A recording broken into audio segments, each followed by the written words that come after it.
বুঝে ফেলবেন আল্লাহ পাক যখন যে বিষয়ের কসম করেন নিঃসন্দেহে সেটা সবচেয়ে গুরুত্বপূর্ণ বিষয় হবে, তাই নয় কি?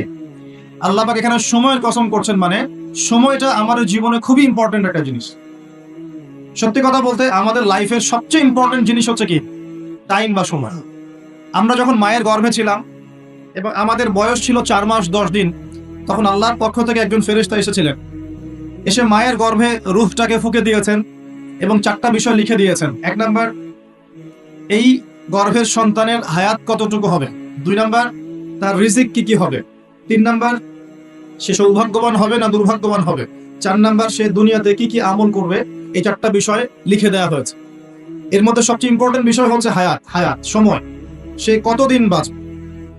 হায়াতের মধ্যে বরকত হয়, কিন্তু আল্লাহ পাকের নির্ধারিত হায়াত কিন্তু বাড়েও না কমেও না। আল্লাহ পাক যে সময় নির্ধারণ করেছেন এই সময়টুকুই আমাদের দুনিয়ার হায়াত।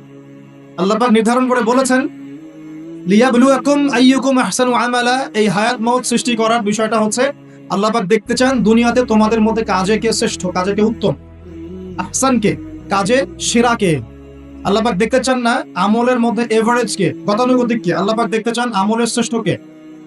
কাবীর মানে বড়, আকবার মানে সবচেয়ে বড়, সগীর মানে ছোট, আসগর মানে আরো অনেক ছোট, হাসান মানে হচ্ছে ভালো উত্তম, আহসান মানে সবচেয়ে ভালো, বেস্ট ওয়ান। আল্লাহ পাক দেখতে চান লিয়াবলুয়াকুম আইয়ুকুম আহসানু আমালা, তোমাদের মধ্যে দুনিয়াতে আমলে আহসান কে। আল্লাহ পাক এভারেজ মুসলিম দেখতে চান না, এক্সেপশনাল মুসলিম দেখতে চান। আমি কি বোঝাতে পারছি? এই জন্য আল্লাহ পাক হায়াত ও মওত সৃষ্টি করেছেন এবং দুনিয়ার জীবনটা আমাদেরকে উপহার দিয়েছেন। আরেকটা উদ্দেশ্য হচ্ছে আল্লাহ পাক দেখতে চান এই কারাগারের জীবনে আমলের শ্রেষ্ঠকে এবং কে আল্লাহ পাকের বিধানগুলো মেনে চলে, এবং কারা কারা আল্লাহ পাকের জমিনের মধ্যে তার খেলাফতের দায়িত্ব পালন করে। আমরা কিন্তু আল্লাহর খলিফা। আমরা কি? আল্লাহর খলিফা। আমাদের পিতাকে আল্লাহ পাক সৃষ্টি করেছিলেন পৃথিবীতে আল্লাহর খলিফা হিসেবে।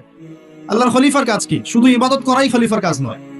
আল্লাহর খলিফার কাজ হচ্ছে আল্লাহ পাকের জমিনের মধ্যে ন্যায় বিচার প্রতিষ্ঠা করা, আল্লাহর বিধান প্রতিষ্ঠা করা। এটা আল্লাহর খলিফার কাজ। যদি পৃথিবীতে আমরা আল্লাহ পাকের বিধান প্রতিষ্ঠা না করে শয়তানের বিধান প্রতিষ্ঠা করি, তাহলে আমরা আল্লাহর খলিফা থাকবো না, শয়তানের খলিফা হয়ে যাব।